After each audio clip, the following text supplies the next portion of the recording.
बांधकाम विभागाची मंडळी आहे, कॉन्ट्रॅक्टर आहे, त्यांनी काम बंद आंदोलन सुरू केलेलं आहे. 2-2 वर्षात या लोकांना पैसे मिळाले नाही, काम करून सुद्धा पैसे मिळाले नाही हे त्यांनी त्या ठिकाणी सांगितलेलं आहे. आणि यामध्ये फरक असा केला, पूर्वी 10% ही अमाऊंट टोकन अमाऊंट म्हणून तरतूद केल्यानंतर टेंडर निघायचं. आता ते बाजूला सारून आता या टेंडरची प्रक्रिया करून सरसकट सगळ्यांना बोलवून कॉम्पिटिशनच्या पेक्षा, स्पर्धा करण्यापेक्षा त्या असलेल्या योजनेत त्या असलेल्या कामांना वाटून देण्याचा प्रकार सर्वात गेल्या काही दिवसापासून मंत्रालयात सुरू आहे. हे मी फार गांभीर्याने सांगतोय. आता त्यातच काय सरकारने या कॅबिनेटमध्ये महाराष्ट्र राज्य पायाभूत सुविधा विकास महामंडळा माध्यमातून या ठिकाणी एनयूटीच्या माध्यमातून न्यूटीच्या माध्यमातून 6,000 किलोमीटरचे रस्ते हे करण्याचं धोरण जाहीर केलं. खरं म्हटलं तर हे 30% सरकारचं आणि खाजगीकरणातून 70% अशा प्रकारची योजना केंद्र सरकारच्या धर्तीवर राबवली जाते. ही मागे सुद्धा राज्यामध्ये राबवली गेली. पण मागच्या राबवलेल्या या योजनेमधून त्या नक्की ज्यांनी या योजनेच्या माध्यमातून सहभाग घेतला, रस्ते केले, त्यांना त्याचा परतावा मागच्या योजनेतल्या लोकांचा मिळाला का हे पहिलं शासनाने राज्य सरकारने खुलासा करणं गरजेचं आहे. सवंग लोकप्रियतेसाठी अशा प्रकारच्या योजना जाहीर करायचा आणि जो करतो त्याला अद्यापही टप्प्याटप्प्याने पैसे द्यायचे असतात, ते जर मिळत नसतील त्याच्यासारखं दुर्दैव नाही. आणि आज 6,000 किलोमीटरच्या रस्त्यामध्ये मला मिळालेली माहिती आहे त्याची सरकारने गांभीर्याने चौकशी करावी. हे जर खोटं असेल तर सरकारने त्याचं स्पष्टीकरण करावं. मध्ये या असलेल्या लोकांमध्ये काही आमदार खासदारांना बोलवून प्रत्येकाच्या मतदारसंघामध्ये 150-200 कोटीचे रस्ते आणि पूल देण्याच्या बाबतीमध्ये त्यांना प्रस्ताव सादर करायला लावले. आणि हे प्रस्ताव सादर केल्यानंतर या प्रस्तावावर चर्चा करत असताना त्या टेंडरचं जे काढले जात आहे ते काढलेले टेंडर सुद्धा प्रत्येकाला बोलून वाटप केलेलं जात आहे. त्यामध्ये कुठलीही स्पर्धा न ठेवता 8% अभाव, म्हणजे यांनी मला सांगितलेलं दिसतं 26,000 कोटीचा आता 30,000 कोटीच्या वरती बजेट निघालेलं आहे. 8% अभावच्या माध्यमातून हे टेंडर भरले जाणार आहेत का अशी चर्चा मंत्रालयात कुठबुट सुरू आहे.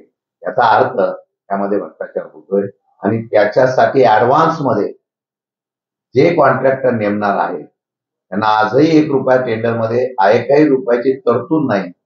अशा कॉन्ट्रॅक्टरांकडून आगाऊ रक्कम निवडणुकीचा फंड म्हणून घेतला गेलेला जी चर्चा मंत्रालयामध्ये आहे, आमच्या कानापर्यंत आहे. सरकारने याचा खुलासा करावा नाही तर या असलेल्या प्रचंड प्रमाणामध्ये विधानसभेमध्ये सुद्धा मागच्या अधिवेशनामध्ये हा विषय निघाला, त्याचं उत्तर कोणी दिलेलं नाही आहे. विधान परिषदेमध्ये निघाला, याचं उत्तर कोणी दिलेलं नाही. आता मंत्रिमंडळामध्ये हा निर्णय होत असताना पारदर्शकतेने हे काम केलं जातं का याची माहिती खरं देणं गरजेचं आहे. आता ह्यामध्ये सुद्धा 2-2.5 हजार कोटीचा घोटाळा होतोय अशा प्रकारची चर्चा आहे. त्याच्या बाबतीमध्ये खरं म्हणतात तर ती सरकारची जबाबदारी आहे. आता या योजनेमध्ये लाडकी बहीण योजनेच्या मध्ये काही आमदारांनी आपले जे तारे तोडले त्यांच्यामुळे काय अपेक्षा वेगळी नसणार आहे. आणि सत्तेची गुर्मी, सत्तेची मस्ती कोरेगावच्या आमदारांपासून असेल किंवा अमरावतीच्या आमदारांपासून असेल, सगळ्यांच्या मनामध्ये फार मोठी प्रमाणात आहे. जशी काय या राज्याचं सरकार तेच चालवतायत, तेच पाळतायत, तेच चालवतायत आणि मग अशा प्रकारच्या धमक्या देऊन या निवडणुकीचं काम केलं जातंय. हे नुसतं लाडकी बहीण योजनेचं नव्हे, मराठा समाजाने सुद्धा आरक्षण मागितलं तर त्यांचं नावच कट करून टाकतो अशा प्रकारची धमकी देणार. मला वाटतं की ही सत्तेची मस्ती आहे आणि या सत्तेच्या मस्तीवर आम्ही बोलू, त्याप्रमाणे करू. आणि एवढंच नव्हे तर डिसेंबर नंतर विरोधकांचा कार्यक्रम करू. म्हणजे किती सत्तेचा दुरुपयोग हा कोरेगाव मतदारसंघामध्ये केला गेलेला आहे याचं चित्र जायला मिळत आहे. एवढी धमकी देण्याचं धाडस या प्रशासनाच्या माध्यमातून होत असेल, कुठे केसेस दाखल करणं वगैरे. मी त्या दिवशी सांगितलं की अशा प्रकारच्या धमक्यांना आम्ही घाबरत नाही. ज्यावेळेला अशा प्रकारचा विषय येईल त्यावेळेला आम्ही तशा तसं उत्तर 100% देऊ. अजून भ्रष्टाचार अजून एक पुरावा तुम्हाला देतोय, तो व्यवस्थितपणे तुम्हाला माहित आहे. जे सांगतात की आम्ही फार सोजळपणे काम करतो, आम्ही कुठेही भ्रष्टाचार करत नाही. आता जर बघितलं तर रस्त्याची कामं, बाकीची कामं या महाराष्ट्रामध्ये जे टेंडर निघतात ती टेंडर अभाव पद्धतीने निघतात. कॉम्पिटिशन मध्ये बिलोमध्ये निघाली जात नाही. अभावामध्ये ही टेंडर निघून त्या पद्धतीने ती कंत्राटदारांना दिली जातात. हे सुद्धा एक सत्य आज समोर आले. म्हणजे जनतेच्या तिजोरीवर, सरकारी तिजोरीवर ज्यावेळेस सप्लिमेंटरी बजेट प्रचंड प्रमाणामध्ये काढलेली आहे. ही सप्लिमेंटरी बजेट काढण्याचा उद्देश म्हणजे या सप्लिमेंटरी बजेटमधून आपल्या आमदारांना आणि बाकीच्या लोकांना यामध्ये मदत करत असताना मग तिथे भ्रष्टाचार करण्याच्या बाबतीमध्ये प्रोत्साहित केलं जातं का, ते पैसे तिथे वाटले जातात का, हे सुद्धा आम्ही पुरावे वेळोवेळी त्या ठिकाणी दाखल करू. संजय गांधी निराधार योजना ही खरं म्हटलं तर राज्य सरकारने चांगल्या पद्धतीने जे निराधार आहेत या लोकांसाठी आपण ती राबवलेली आहे. परंतु आता प्रत्येक ठिकाणी या असलेल्या प्रत्येक योजनेचा गैरफायदा घेऊन त्या ठिकाणी तशा पद्धतीचं काम केलं जातं, अशी माहिती आमच्या मागावर आलेली आहे. संजय गांधी निराधार योजनेमध्ये जर आपण बघितलं तर कोरेगाव मतदारसंघामध्ये मी कोरेगाव खटाव सातारची माहिती मागवलेली आहे.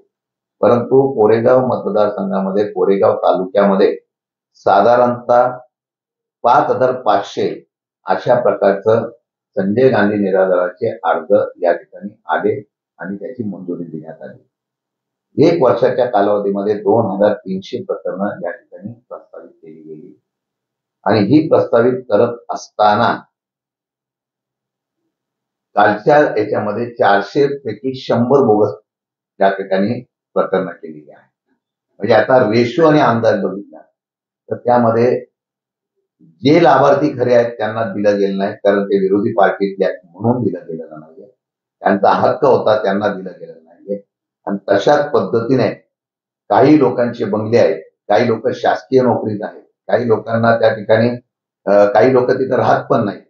अशा लोकांची नावं घेऊन प्रचंड प्रमाणामध्ये भ्रष्टाचार केलेला आहे.